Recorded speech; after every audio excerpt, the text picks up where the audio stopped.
Ce soir, c'est le deuxième événement de Bistro Brain à Québec sur le thème de l'environnement en collaboration avec Chapitre Saint-Laurent. Donc, ce qui nous attend, c'est 4 présentations de 12 minutes avec des petites périodes de questions. Et on finit aussi la soirée avec un quiz. C'est vraiment ludique, décontracté, un beau divertissement. Et on apprend sur le site avec une bière à la main. Initialement, c'est un regroupement étudiant né à Sherbrooke en 2017. Depuis incorporé sous la forme d'un organisme à but non lucratif. Donc, le but, initialement, c'était vraiment de démocratiser la science, sortir la science des murs de l'université. Et bienvenue à ce deuxième événement Bistro Brain à Québec. Donc, ce soir, le thème porte sur l'environnement et je pense, avec le nombre que vous êtes ce soir, que c'est un sujet qui vous intéresse énormément. Donc, merci beaucoup d'être là ce soir. Donc, le format des soirées de Bistro Brain, c'est 4 présentations de 12 minutes chacune. Et vous aurez 5 minutes pour poser vos questions si vous en avez au micro juste là-bas à côté de la poutre. Et ces deux voies de transport-là, la dérive et le transport atmosphérique, ce sont des voies de transport qui sont plutôt aériennes. Et à ça, on va opposer des voies de transport plutôt terrestres. Par exemple... Nous, on choisit nos thèmes en fonction des collaborations qu'on forme. Donc, Bistro Brain, dans ce cadre-là, on a vraiment un service clé en main à des groupes de recherche qui veulent s'initier à la vulgarisation.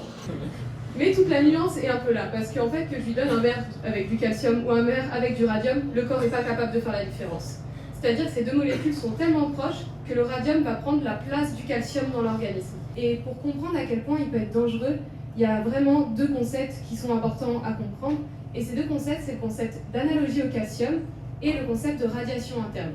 Et je vais essayer d'expliquer. On attend une cinquantaine de personnes ce soir à Québec, mais la moyenne à Sherbrooke cette année est sans commune mesure. Elle est rendue à 118 personnes par événement. Le dernier événement avait 188 personnes. Donc, il y a vraiment un large potentiel à aller puiser avec Bistro Brain. Ce que je viens de vous montrer, c'est globalement, schématiquement, ce qui se passe quand on fait une expérience en écotoxicologie. On a un organisme vivant, on a un contaminant, et on cherche à savoir quel est l'effet de ce contaminant sur l'organisme. Je pense qu'on est tous dotés d'une curiosité naturelle, puis les gens veulent en savoir davantage sur la science. Il faut juste leur offrir un format qui leur convient. Puis Bistro Brain, c'est ce qu'on fait, des événements gratuits, courts, ludiques, et vraiment toujours avec un sens du punch, puis un peu d'humour à travers tout ça.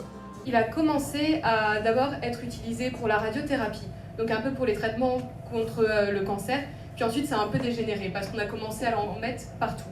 On en a mis dans les crèmes, dans le maquillage, puis après on a même fait des chocolats ou de l'eau au radium.